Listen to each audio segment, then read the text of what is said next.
on that one. Okay. Or, no. Sorry. I'm wishy-washy about the guitarist tonight. We played that Middle Creek song for a graduate English class in the States, and we were there about mid-semester, and at the end of the semester, the professor sent me a paper by one of his students, and she had decided to write about Middle Creek. And she was Catholic, and she'd written this entire paper about how Middle Creek was like this middle world, purgatory, and it was this place where Babe was caught between heaven and hell, and all of these things. And I was like, oh my, I'm so deep, I had no idea. I thought, well done, honorary degrees coming. So, but no, it didn't happen. Still just me, but it was really pretty fun to get that paper. So, are you okay? Can you turn it quiet so I can talk? Yeah. I could yell. But, no, well, I can't hear over you talking. So, I know. That was funny. Well, this is if I ever get $10. And, when I was a girl, I learned to sing from two different people. One was the music minister at the Friendly Chapel Church, Virginia Lowe.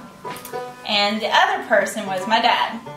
My dad played us since we were tiny people. He played us like every folk song ever, from Puff the Magic Dragon to like Up Against the Wall, Redneck Mother, to, like Simon and Garfunkel's Bookends, whole record, all of that. And, but one thing I think that songs that my dad loved the very most were hobo songs. He loved hobo songs, and I don't really know exactly why. I've never quizzed him on it, but he just loved a good hobo song. And he didn't realize it, but he was playing me hobo songs at the same time that he was reading me the Paddington Bear story. And I was starting to kind of put them together in an odd way. And thinking about Paddington Bear as just another hobo and vice versa. And so one day I just got up my courage and said to my dad, could I have a hobo? Like it would be as easy as giving me a Paddington Bear, And my dad thought, oh no, what have I done? And so he was studying to be a Presbyterian minister at the time at Harvard Divinity School. And he took me down to this place called the Pine Street Inn, which is a place where hobos go for a time. And he said, Jenny, I want you to meet these gentlemen. These are your hobos. And then I understood that they were quite a bit different than Paddington Bear. I sat there and I had soup with these gentlemen. And I guess it had been a long time since a little girl had run up to any of them and just hugged them, which is exactly what my grandmother has taught me to do to every single person. So if I do that to you tonight, just forgive me. But it is kind of a compulsion. It's just my way of saying, hello, I'm so glad that you exist. And I did that immediately to all these different fellas, and they just didn't even know what to make of it. And I guess that was a good way to sit down with them, because then they felt like they could sit down and talk to me, and they started telling me all of these different stories about their travels and things like that, and their wishes and their dreams, and I never forgot that. And so I was really happy, because for some reason last year I said I think I'd like to write a hobo song for my dad, or the year before, and so I did. I wrote this hobo wishing song, and that's exactly what this song is. It's not quite as good as £10, $10, but it's kind of like a discount. But, but we'll go for it, because £10 doesn't really scan very well. So.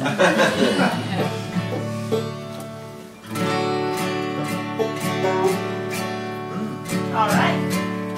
So I should mention we're going to have a little break, and then we'll come back and we'll play some more songs. A lot of them will be all new songs, and we have CDs out there in the room where the food is. If you want to take our music home, we have a song book with a lot of those Jewel Ridge songs on it with stories behind the songs. And if you want to play banjo, Simon, There is the tab for Chicken Ridge in there, the banjo tab, and you can just get started with Chicken Ridge. So, Only in my sleep. all right. And then there's also an email list if you want to know when we're going to be back in England. Sometime next year it will be, and you can look for us. So, if I ever get $10. 1, 2, 3.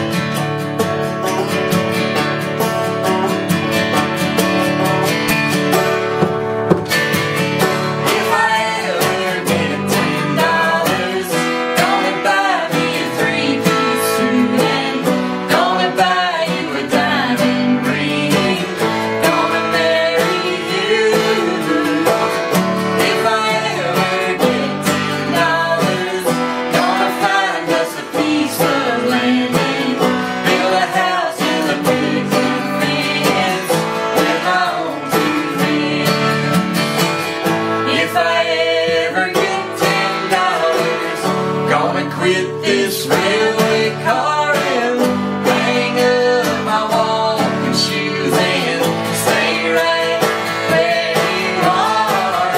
If I ever get $10, gonna buy me a three-piece suit and gonna buy you a diamond ring, gonna marry